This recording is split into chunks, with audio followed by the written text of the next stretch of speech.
Bom dia, boa tarde ou boa noite. Neste vídeo trataremos do princípio da instrumentalidade, dando destaque à obra de Cândido Rangel Dinamarco, que é um clássico a respeito deste tema. Eu espero que vocês gostem.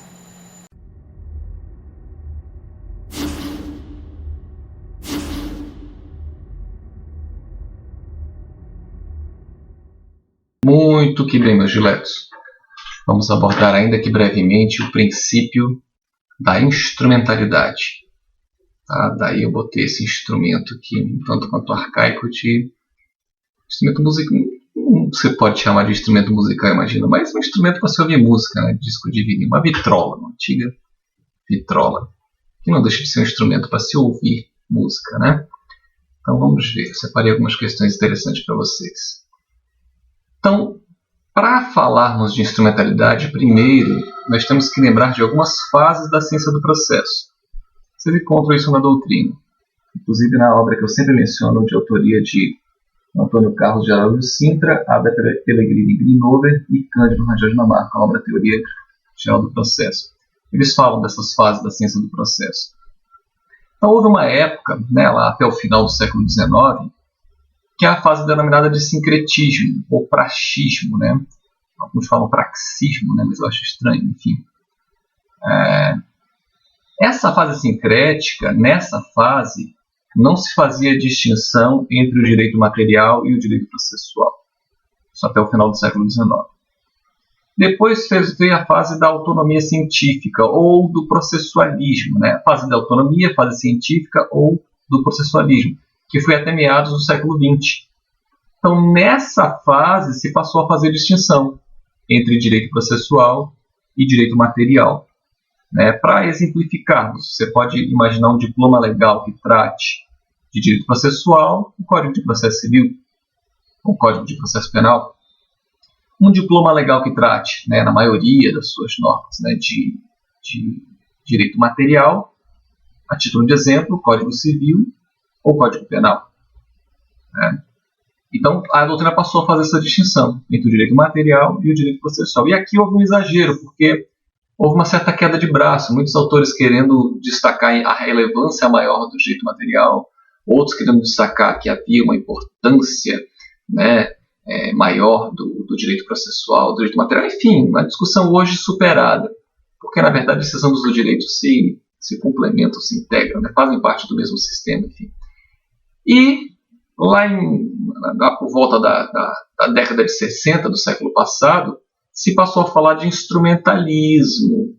E aí daqui a pouco eu vou mostrar para vocês a capa de uma célebre obra de autoria de Cândido Rangel Dinamarco, né, intitulada A Instrumentalidade do Processo. Vou mostrar para vocês daqui a pouco. Isso é um marco no direito brasileiro, né, a respeito desse tema.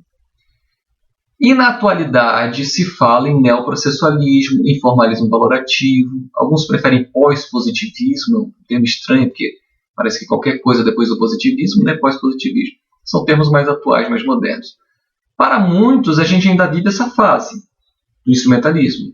Para outros, nós já estaríamos numa fase nova. É difícil você saber que fase está na atualidade. É fácil você olhar para trás e ver que até o final do século XIX era essa fase, até meados do século XX essa outra, e lá no início da década de 60 do século passado se iniciou essa fase. Agora é difícil saber se a gente ainda está nela ou se realmente já podemos falar de uma nova fase.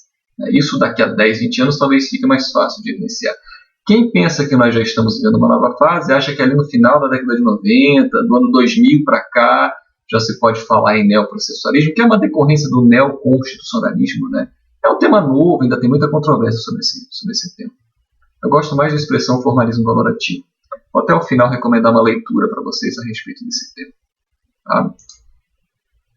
Com relação à instrumentalidade propriamente dita, José de Albuquerque Rocha, na página 33, hoje vou mostrar a capa do livro para vocês, este livro aqui, tá? José de Albuquerque Rocha, Teoria Geral do Processo, essa minha é a 10ª edição, deve ter edições mais atualizadas com certeza, da editora Atlas. Tá? Dessa obra eu tirei essa passagem aqui. Ó. Quanto à instrumentalidade e à economia processual, porque muitos autores falam desses dois princípios, né, ao mesmo tempo, simultaneamente, né, como ele diz, seriam conexos, né? quanto à instrumentalidade e economia processual são conexos. Com efeito, se o processo é instrumento, isto é, se é meio para um fim, então os meios para alcançar o fim devem ser os mais eficientes e eficazes. Então essa é a ideia da instrumentalidade, que está muito ligada à economia processual. Aí, se você tem que pensar o processo de acordo com essa doutrina, de acordo com esse pensamento, né, com esse princípio, você tem que pensar o processo como um instrumento. Então, vamos pensar num instrumento musical, propriamente dito, um violino, né? Vamos pensar num instrumento usado para martelar, um martelo, para serrar, um serrote, uma furadeira. Então, veja, o instrumento ele é utilizado para determinadas finalidades, né? Então, o processo ele seria um instrumento utilizado para alcançar certos objetivos, que alguns falam que são objetivos da jurisdição ou objetivos do processo. É o que Dinamarco chama de escopos da jurisdição, ou os escopos do processo, né? Os objetivos que se tenta alcançar através da atividade jurisdicional, que é exercida por meio do processo. Então, o processo seria um instrumento.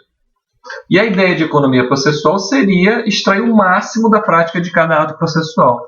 Nós vamos ouvir testemunhas? Ok, então vamos marcar uma audiência para ouvir todas as testemunhas.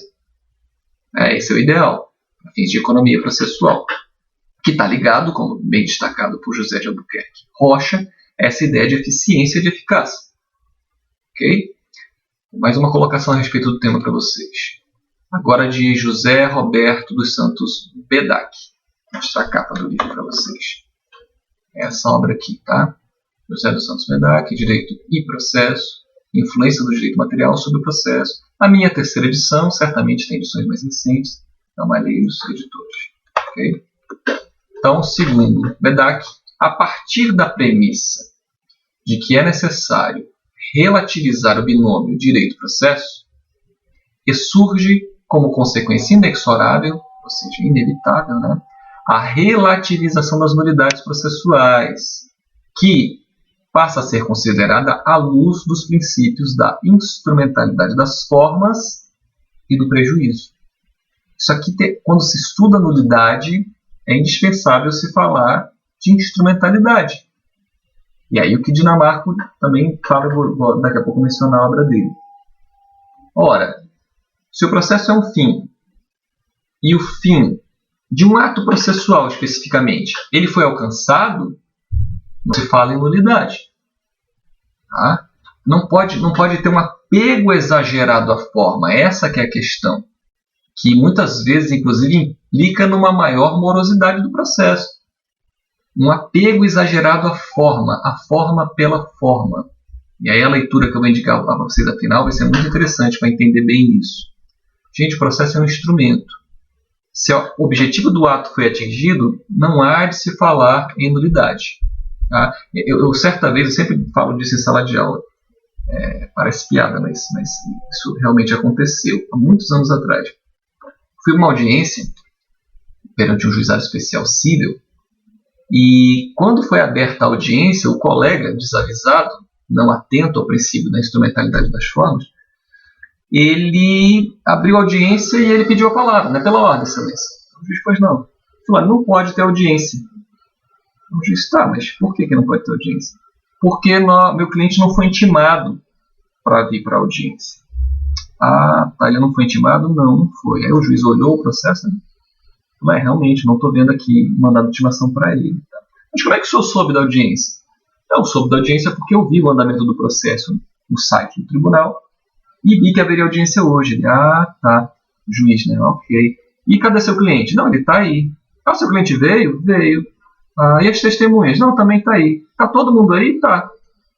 Gente, haveria alguma... Não tem motivo para adiar essa audiência. O juiz virou para ele e falou, não, doutor, peraí, se todos estão aí, não houve nenhum prejuízo para o seu cliente. Vai haver audiência. Então o magistrado, atento ao princípio da instrumentalidade das formas, percebeu, ora, qual era a finalidade da intimação? Era dar ciência à parte, ao advogado, de que naquela data, naquele horário, naquele local, seria realizada uma audiência. E aqui no caso era uma audiência de instrução e julgamento. Ora, se ele soube de uma outra forma que teria audiência e conseguiu comparecer a tempo, veja, não tem porquê, é até uma questão de lógica. Não faz sentido deixar de realizar essa audiência. Então o colega, coitado, veja, um apego exagerado da forma, a forma pela forma, a intimação pela intimação. Olha, não teve intimação, não pode ter audiência. Ok, não poderia ter audiência se ele não tivesse comparecido, se o cliente não pudesse ter ido, se não tivesse tempo hábil de achar testemunhas, ok, aí nós teríamos um prejuízo. Né? E se a audiência fosse realizada assim, haveria uma nulidade. Mas nesse caso específico, não havia motivo para a audiência ser adiada e ela não foi realizada validamente. Então, é importante estarmos atentos ao princípio da instrumentalidade. E aí sim, Cândido Rangel de Lamarck, olha o que ele esclarece na obra dele. Aliás, essa aqui é um clássico. Essa obra, para quem quiser entender instrumentalidade, é uma leitura indispensável. Cândido Rangel de Lamarck, a instrumentalidade do processo. Eu tenho a 11ª edição. Certamente deve ter edições mais recentes. Né? É uma obra espetacular, vale muito a pena a leitura. Então eu tirei aqui da página 378 essa ponderação aqui do Dinamarca. Falar em instrumentalidade exige que se esclareça também qual a tarefa que se pretende através do instrumento. Ora, serrote é para serrar, martelo para martelar, violino para tocar música, enfim. Considerando, né, através do instrumento considerado, ou seja, qual o fim ou os fins a serem obtidos através do emprego do meio, que no caso é o processo. Por isso que o Dinamarca fala na obra dele, ele chama de escopos da jurisdição. Ou pode-se também falar em escopos do processo, não tem problema nenhum. Ele fala de escopos da jurisdição, ou seja, dos objetivos da jurisdição. Né? Escopos políticos, que se vê muito através do direito eleitoral, né, do processo eleitoral, escopos sociais, escopos jurídicos. Ele fala desses objetivos, e esses objetivos devem ser alcançados através do exercício da jurisdição. E se o objetivo é alcançado, não há de se ter um apego exagerado à forma. Eu vou em seguida exemplificar para vocês, eu acho que vai ficar mais claro. Trouxe aqui 3 exemplos, tá? Todos extraídos do Código de Processo Civil de 2015, que está em vigor. Exemplos de aplicação prática do princípio da instrumentalidade. Então veja o que diz o artigo 188 do Código de Processo Civil. Os atos e termos processuais independem de forma determinada, salvo quando a lei expressamente a exigir. Considerando-se válidos, olha, isso aqui é importante, considerando-se válidos os que, realizados de outro modo, lhe preencham a finalidade essencial. Então você tem que ter sempre em mente qual é a finalidade do ato. Se ela foi atingida, não é de se falar em nulidade, não é de ter um apego exagerado à forma. Tá? Vejam, eu não estou aqui de forma alguma dizendo para vocês que o formalismo não é importante. O formalismo é importante. Quem explica bem isso é o Moacir Amaral Santos, que é um autor de processo civil. Eu ainda não vi a obra dele atualizada, não sei se já saiu a obra dele atualizada. As que eu tenho ainda são de acordo com o Código Revogado, o Código de Processo Civil de 73. Mas ele explica bem isso, né? Essa questão de que o formalismo ele é importante. Você atender às formalidades legais. Citação, por exemplo, que é o exemplo que eu vou dar em seguida. A citação é um ato processual extremamente formal. Então tem que se atender a essas formalidades legais para se atender contraditório, para se atender ampla defesa. Então o formalismo ele é importante. Até porque através do formalismo o que se busca é trazer segurança jurídica. Atender às formalidades legais. Agora, o que não pode haver é um formalismo exagerado. Um formalismo exagerado, como foi o caso do meu colega naquela audiência. De não querer que a audiência se realize pelo apego exagerado à forma. Cadê no processo aí, nos autos do processo? Me mostra a intimação. Não tem. Realmente não tem. É possível que haja uma nulidade, tá? Mas cadê a parte? Está aí. Cadê as testemunhas? Estão aí. Ora, pelo amor de Deus. A finalidade essencial do ato foi atingida. Então, para que esse apego exagerado à forma? Não faz sentido. 277. Quando a lei prescrever determinada forma, como é o caso da citação, da intimação, o juiz considera válido o ato se, realizado de outro modo, lhe alcançar a finalidade. Foi o que o juiz fez. O magistrado fez nessa audiência, em que o colega queria adiar. Então, atento ao princípio da instrumentalidade, a audiência foi realizada validamente. Né? Ainda bem que o colega não insistiu em querer recorrer para alegar essa nulidade. Acho que ele se tocou, enfim, e se conformou, não interpôs nenhum recurso alegando nulidade do processo pela falta da intimação. Até porque ficou muito evidente que não teve prejuízo para o cliente dele. Né? E aí vejam o que diz o artigo 239, que fala da citação, que é um ato extremamente importante no processo e que há muita formalidade na realização desse ato. Então diz o 239, para a validade do processo é indispensável a citação do réu. Claro, porque sem citação, cadê contraditório, cadê ampla defesa? Eu já tenho vídeos postados sobre esses princípios. Ou do executado, se estivermos a falar de processo de execução. Ressalvadas as hipóteses de indeferimento da inicial, aí não precisa chamar o réu, porque ele não tem como ser prejudicado, ou de improcedência liminar do pedido, aí o raciocínio é o mesmo. Então veja, a citação é um ato extremamente formal e para a validade do processo é indispensável que haja citação. Agora, olha a ressalva do parágrafo 1º, cuja redação está de acordo com o princípio da instrumentalidade. Olha lá. O comparecimento espontâneo do réu ou do executado, processo de execução, né, supre a falta ou a nulidade da citação, fluindo a partir desta data o prazo para apresentação de contestação ou de embargos à execução. Claro, minha gente. Claro. Imagine que você passa num concurso público para juiz de direito, vai para a sua comarca, né, vai lá para exercer as funções de magistrado, aí você tem um processo pronto para ser sentenciado. Quando você analisa os autos desse processo, você percebe que não houve citação. Caramba, não houve citação. Não saiu mandado de citação. O réu não foi citado.